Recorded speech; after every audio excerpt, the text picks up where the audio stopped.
What is happening, y'all? Hope you're having a blessed Monday. I'm your working gamer, and today we are talking about Liza P and the strength build I put together that we're going to be entering into the DLC with. As you can see, I already got my DLC gear on. We started it off a little bit, but I wanted to make sure I got the video up before we really got too far into the DLC, and I started putting those boss fight guides together the same way I did for the main playthrough. Now, first and foremost, let's just kick it off. I just want to start off with the stats. So, when it comes to strength build in Liza P, it's super unga bunga. You know, you just slay things, you make your way through the areas pretty smoothly, I have to say. And the main stats you're going to be focusing on are vitality, which is health, vigor, stamina, capacity, which is weight, and motivity, which is your main stat. Now, I like to focus on strength builds, especially being newer to Souls and Souls-like games. As I mentioned in my Kazan build video, I'm by no means an A+ gamer, so I like to do what is easiest in the sense of, for me, at least with strength builds, you tend to have to focus on a little less stats. Now, that doesn't always that doesn't always, transform into other games and the way the stats work, but for the game so far, it seems to have been working for me, right? So health, I jacked up to 37 simply because the more health you have, the better, in my opinion, because I take a lot of damage, so the more health, the better. Now, I wanted to get that to 40, but with the amulets and accessories, we kind of get it up a little bit, and we'll get into that. Now, vigor is 25, that's stamina. Wherever you feel comfortable, where you feel like you can block, you can attack, you can block, you can dodge, you can roll. If you have enough stamina, I think stamina in this game needs to be at 25 at least, and that's kind of comfortable, at least for the strength build, where I can get my attacks in, I can get my heavy attacks in, I can block, I can parry, I can roll if I needed to. So 25 for me is comfortable, again, including the accessories that can stack onto these stats as well. Now, capacity is a unique stat in this game. It's its own stat in this game, where it's the weight. Right now, I'm slightly heavy, so when I run around and stuff, you'll notice I move a little slower. If I can get that down to below 70, that's my goal.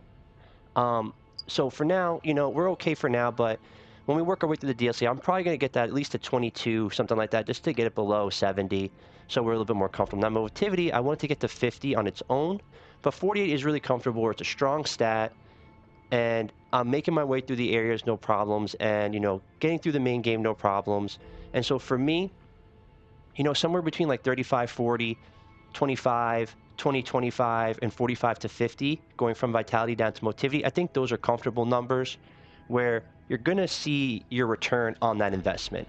As you can tell, I'm level 95. Depending on where you are at the end game and how much you die, how much ergo you retrieve, how much you sell your weapons and or items and things of that nature, you're probably going to end up somewhere between level like 85-ish to 99, I want to say. So just keep that in mind. And again, super straightforward, nothing too crazy here. Each stat does its own thing, and so I think that this build, at least for me, who is not an A+ gamer, and I don't claim to be an A+ gamer, but this is what works for me. As I mentioned in my Kazan video, I kind of try to do what just works for me. I've tried to mirror other builds, and sometimes they work and sometimes they don't. Sometimes you just got to feel it out. And for me, this is what works best. So now, with that being said, I kind of want to just get into our skills a little bit here. So with the Quartz skills, I tend to focus on things that helped my health, helped my stamina, and things of that nature, right? So when I got an increased pulse cells, anything that I can do to increase the overall health I'm able to use throughout the game, I'm going to go for that. Because the more health I can use means the longer it'll keep me alive, right? So to get the increased pulse cells, I did enhanced charge stagger, which is great. Enhances the stagger attack of charge attacks, which is awesome because I do a charge attack and a heavy attacks often in this game. And increase ergo upon eliminating an enemy. Not bad, right? You get more ergo when you defeat an enemy, more for your disposal to upgrade your upgrade Carlo here. Add Fable slot. Now, Fable slot allows you to do like a special attack, right? A special move. And those of you who have played this game, you know what I'm talking about. So to get this extra slot, what I did was increase stagger duration, which increases an enemy staggered duration time, meaning they'll be staggered for a longer period of time, allowing me to ensure I get that brutal attack in. Charge Legion when eliminating an enemy, which is great. I used the puppet string, so if I can charge that Legion throughout the game simply by defeating an enemy and making my way through the game, that's great. right? Because I use it often. I think the puppet string is great for the strength build when you're a little bit slower, but we'll get into that in a little bit. So here, to get an extra amulet slot, what I did was enhanced Fable Catalyst effect, which is great. It enhances the effect of my Fable Catalyst attacks, right? Enhanced weapon attack when discharged, right? So when you discharge your weapon, you kind of charge it up, and when pulse cells are discharged, right? So it enhanced weapon attack when pulse cells are discharged, which is great. I mean, every time I try to, or anytime I provide a health to myself, my weapon attack is going to get enhanced, which is, you know, why not, right? Again, increase pulse cells. So anything that I can do to give myself more health. Fable Art Attack, Pulse Cell Recovery, meaning the Pulse Cell will give me more life back. Enhanced Charge Stagger Attack 2, enhance the Stagger Attack of Charge Attacks, which is great. Again, like I mentioned on our first triangle down there. Lower weapon durability consumption when weight increases, which is great, right? So weapon durability consumption gets decreased when my weight increases, which is awesome because my weight has been increasing. And increase pulse cells 3, increase the maximum number of pulse cell usage. So that was like a freebie again. So right there, we just got 3 extra healths to use. Enhance the attack of fatal attacks. Why not? Enhance fatal attack pulse cell charge. Enhanced discharge pulse cell charging upon a successful fatal attack, which is great. Meaning that once I do that fatal attack, it'll enhance the discharge of my pulse cell charging, which is great. Meaning that it's going to charge up faster and be ready for me to use sooner, right? Because when all of you who have played this game know when you use a health and you play throughout the game and things of that nature, the pulse cells will recharge on their own. And again, increase weapon durability, recovery speed, great. I don't have to sit there and try to, you know, grind my weapon to get it back to full health. Increase pulse cells 4, number pulse cell usage, right? So to get an extra amulet slot, these were the 3 skills that I went for. So again, super high level, just kind of going through these skills to show anything to enhance my pulse, my health usage, anything to get my health back faster, anything to increase my attack damage, anything to increase the stagger damage, lower weapon durability consumption, meaning that you'll have to grind your weapon to get back to health less often, things of that nature, right? Enhance Fable attacks. So that's what I went with. Also, some of these skills in here that you'll notice is recovery gain, where when you block, it's kind of like very similar to Bloodborne in the sense of when you block or when you attack, you take a little bit of damage, but you'll get that health back, right? So things of that nature is what I personally went for because that's what worked for me and my play style. Again, very similar approach in my Kazan video. Max health, max stamina, max damage, anything to really help with those stats. Stamina damage increase, so essentially like Fable Art would be like a help to get the stagger going a little bit faster on your foes. But you can see I have the puppet string attached, and with that being said, we did our stats, we did our skills essentially, so let's get into our weapon. So I'm using the Bone Cutting Saw Blade 1 because it's cool as shit looking. It's very much Bloodborne vibe. And I'm leveraging the police baton handle, which you get fairly early on in the game. And I like the baton handle simply because it comes with a B scaling, but we updated it with a motivity, something, I forgot what it's called. It's a motivity, a piece of equipment you get, you take it to the blacksmith.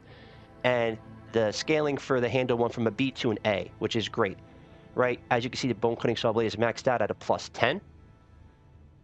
And I really like the moveset with the baton handle.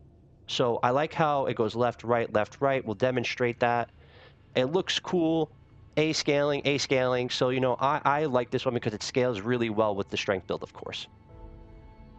Now, I like the Legion arm with the puppet string because with a strength build, I'm not doing all these fancy moves or anything like that. Again, you know, I like to keep it simple, straightforward game, straightforward playthrough, straightforward move set. Again, this is what works for me.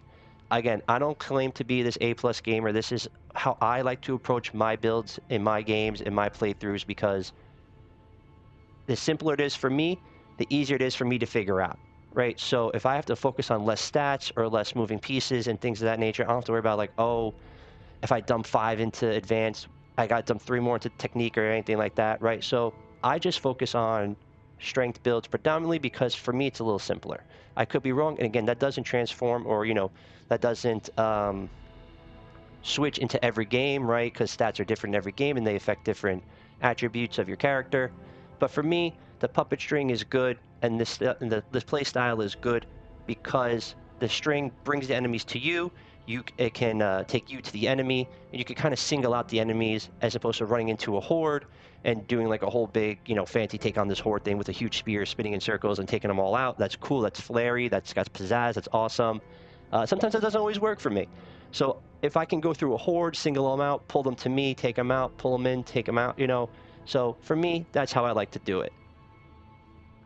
So we did our weapon, right? We did our Legion arm. Now the accessories are the amulets. So the first one is the Red Fox amulet. As you can see, it's a +3 for motivity and technique. Obviously, I equipped it for the +3 motivity, so that takes me from a 48 to a 51.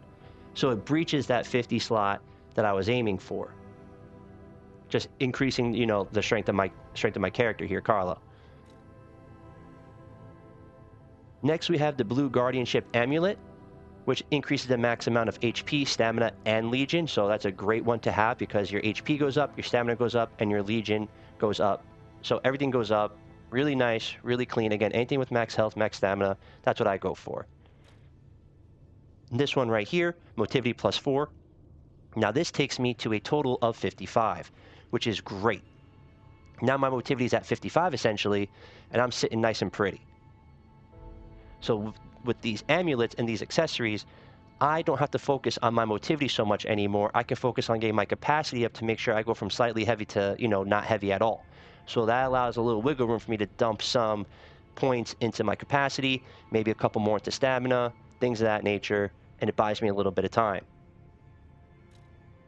Increase max HP, like I said, anything with max HP, I go for. Defensive parts are, vary, I feel like, in this game, because it depends on the area you're going through. So for the first defensive part, which is the frame, I pretty much focused on anything that did the highest physical damage reduction rate. So the less damage I can take, the better. The weight, whatever, I'll figure out the weight. So that's what I went for. And then the others, the cartridge, your liner, your converter. Now, I feel like these vary from area to area because certain areas have certain types of enemies and foes. So some do more fire damage in some areas, some do more acid. So you can really switch these out depending on the area you're going through. Now the liner, I pretty much just went for whatever gave me the highest slash, strike, and pierce damage. It's something straightforward. I didn't really change this one out too much once I got this one. So it really was these two that I focused on, the converter and the cartridge, depending on the area I was going through and depending on the enemies that I was taking on and what have you. So we did our stats, we did our skills, we did our weapon, we did our accessories. So, with that being said, as you can see, look at my health, super ooper, all really like jacked up there, as you can tell. But as you can tell also, I'm running a little slow, right? Like I move slightly slow, and that's okay.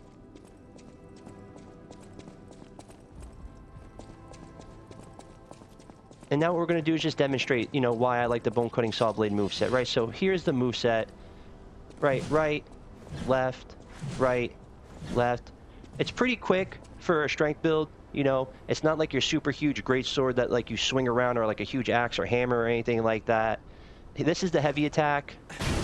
Not too bad, right? You do one slash, you get a heavy in. Okay. Not too bad, right? Our Fable art move, you hold triangle. Boom, down, done. I'm playing on a PS5, of course, right? So now what we can also do is just demonstrate the attack power here, right? It's not too crazy, but it gets the job done.